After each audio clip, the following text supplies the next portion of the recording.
The Psalms of the Bible, as well as other biblical texts, originally were written as lyrics for the human voice, but for centuries the music for these lyrics was thought to have been lost. A musician in Paris says she's found the music, and it was in the Bible all along.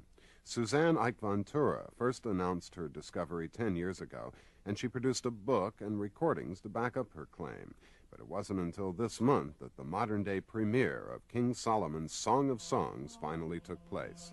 Luana Parker has more on what some scholars say is the original music of the Bible.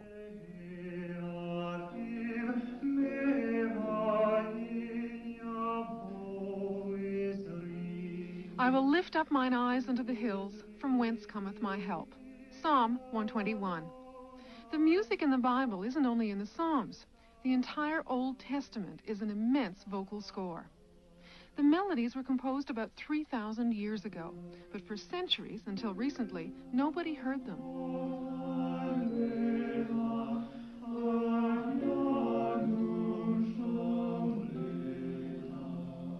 The musical notes are right there in the Bible. They're small symbols placed above and below the Hebrew text. They've always been there, but until recently, nobody knew that's what they were. They look like some of them: a right angle, an upside-down horseshoe, a diagonal line, an S fallen on its side. There are 20 altogether. Scholars thought they were there to indicate pauses, because there's no punctuation in the Hebraic Bible. Some people thought they might be musical notes, but until Suzanne Eichventura came along, nobody knew for sure. She's been compared with Champollion, the French archaeologist who deciphered the Egyptian hieroglyphics on the Rosetta Stone. Ventura, a French musician and composer now in her late 60s, is convinced she's discovered the original music of the Bible. I never had to add a note, never subtracted one. That's the essential. It really is the music of the signs. The opening of Lamentations. The first person who ever sang this music in public, based on Suzanne Eichventura's discovery, was the director of an Institute of Jewish Studies in Paris. Dr. Benjamin Duvshani had seen her record, The Music of the Bible Revealed, in a store and bought it out of curiosity. Later, for Israel's Independence Day, he sang the Lamentation of David in a Paris synagogue. And before I got to the end of it, there were about 600 people crying.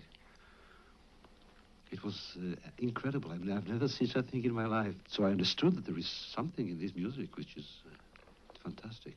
The Jews have always sung the Bible, but each community has its own way, based on an oral tradition handed down over generations.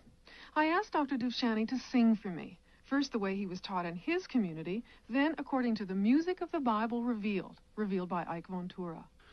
הצבי ישראל, על במותיך חלל, איך נפלו גיבורים, אל תגידו וגת, אל תבשרו בחוצות אשקלון, פן תשמחנה בנות פלישתים, פן תעלוזנה בנות ערלים.